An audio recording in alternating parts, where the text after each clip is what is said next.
All right, YouTube. Once again, it's Kennard Vernon Stewart here for the podcast. Talking Auburn football. Go ahead and like the video, comment, and subscribe to Vernon Speak Sports Auburn football sports talk. We're talking a little bit about Bo Nix. And as always, it's great to be an Auburn Tiger War Eagle. A lot of times we talk about the physicality. We talk about the physical ability of Bo Nix. That was probably one of the most heralded quarterbacks in high school football history in the state of Alabama at Pinson Valley High School. Very athletic, has a good arm, shown some level of accuracy at times. Completion percentage doesn't lie though. Between teetering around that 58 to 60% area is just not where you want to be as a high-level recruit a high-level player now in the SEC, let alone a 5-star recruit. But we've established that part of Bo Nix's persona as an Auburn Tiger. But what I really want to delve into is when you talk about leadership and you talk about guys that take things to the next level, especially at the quarterback position. Considering that everything is not going to be favorable, we're not going to get into this thing to where you all leave in the comment section about how bad I'm bashing Bo Nix. But we're going to talk a little bit about reality at this point. Doing another car cast. I need to put my seatbelt on. I'll put it on when I get to this next traffic light. It is what it is, War Eagle. But anyway, Bo Nix, I'm starting to question the mental approach to the game. A lot of his is physical. A lot of his is reaction. What I really would like to see is a little bit more proactivity out of Bo Nix as the leader of this team. We talked about several quarterbacks in recent history at Auburn who were able to, kind of make the most out of some unfavorable situations. I mean, you can talk about Cam Newton, you can talk about Nick Marshall, you can talk about Chris Todd. All of those guys in recent history. Even Shaun White made some pretty good plays to where it was to the point where prior to, I remember, I'm going to tell you what was really funny. And if you could see the looks on the Auburn fan base's faces in, I think it was 2016, Auburn enjoying a really nice stretch with an interesting opportunity to possibly, it was going to be a hurdle now, to possibly be one of the first, be the first 2-loss teams that could potentially make the playoffs. Now, mind you, still having to face Georgia, still having to face Alabama. Coming into the Vanderbilt game, no one knew the whole week that John Franklin III was going to be the starter. Auburn has started to get some trust in Shaun White. He was starting to make some good plays, starting to establish himself as a leader. You put John Franklin III in, and it's like, how the record just stops. They're like, what the hell is going on here? John Franklin is the starting quarterback. Then, after John Franklin has some challenging moments, of course, Shaun White comes back in, obviously injured though, leads Auburn to a win over Vanderbilt. Going into the Georgia game, a healthy Shaun White and a healthy Cameron Petway, I think Auburn wins that game. Still should have won it anyway. But either way, I don't know, even some of the fans that are pro Bo, which there's nothing wrong with. I'm actually pro Bo. I like the guy. I really like his potential. But what's missing, I think, whether you like him or whether you don't like him, whether you hate him, whether you despise by him,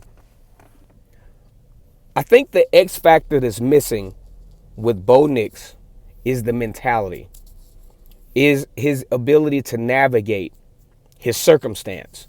He just hadn't done a good job of that.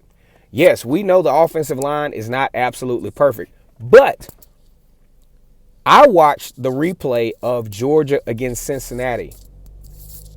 Georgia, arguably one of the more talented offensive lines at least in the SEC, and you could probably make an argument among the better offensive lines in the country. I don't think anyone would debate that at this point.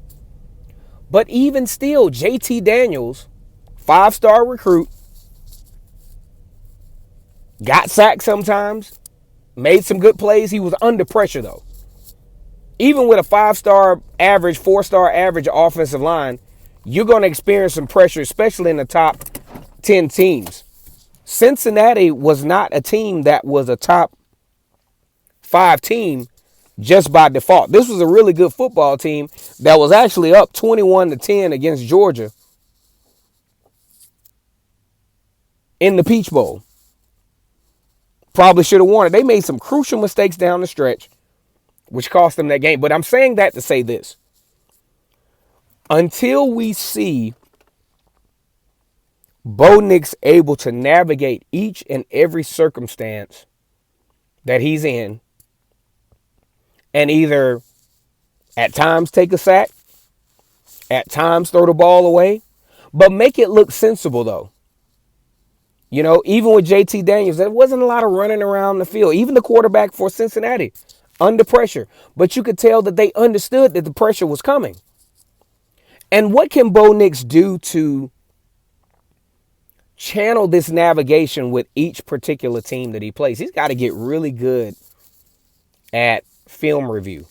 He's got to get really good at studying the tendencies of what defensive lines, especially when he starts taking on that Penn State and SEC type talent, he needs to understand the scenarios that can happen on any given play.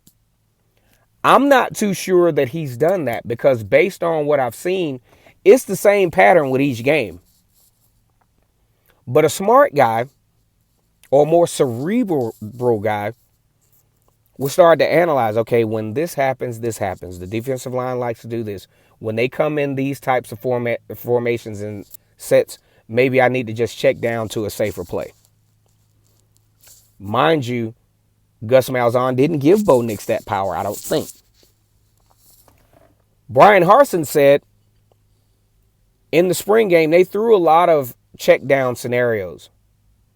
Bo Nix at times did look a little more poised because it did have the sense that he was a little bit more in control of his outcome. Because I'm telling you, when those teams start to stack the line, man, just run the ball. Or do a quick throw. Hey, let's check down to a quick throw. Or call a damn timeout. But all this running the ball to the right and throwing it out. No. 3rd down and 6. We got to have the conversion. Either check down to a different play. Or if the timeouts or the game situation scenario calls for it, call a timeout. Let's figure this out. Let the defense know that you recognize what's coming, and then let's try something different. But one thing about it is, you know, yes, Auburn had several combinations of offensive linemen throughout the season due to injury and things of that nature. But it has to come to a point where Bo Nix has the mentality, the leadership mentality that I can, I will, I must. And I don't know if he has that just yet. Confidence, and I understand even in, you know, enterprise career-wise, not enterprise rent-a-car, but I'm just saying in business enterprise, there are going to be phases of your leadership to where at times you're not going to have confidence, where you're going to be hesitant about what, you know, your availabilities are, what your options are in certain scenarios. Watched a lot of film on Bo Nix today. That's what I do on Mondays, especially when I'm off. I do some film review. And a lot of the stuff I see, as I say all the time, a lot of the stuff I see is really, really good. I mean, this guy is, if more consistent, yeah, he is a higher end 4-star, lower end 5-star recruit. You can't knock the ability. Bo Nix has to be open to development. And similar to Jeremy Johnson, who I don't think got the total chance that he could have gotten. I still wouldn't have yanked him in that Mississippi State game in 2015 after he had a pretty decent second half against LSU, starting to feel his way around. I think I would have brought Jeremy Johnson in that following week. And at that point, nothing to lose. At this point, it's his job to lose. If he screws the Mississippi State game up, then on board Sean White. I think they took Jeremy Johnson out a little bit prematurely. And definitely faster than they've done some of these recent quarterbacks. That's another conversation. Bo Nix, to be successful, got to be over 63, 64% throwing the football. He has to give this team a chance, especially to convert downfield, to take some pressure off of the running game.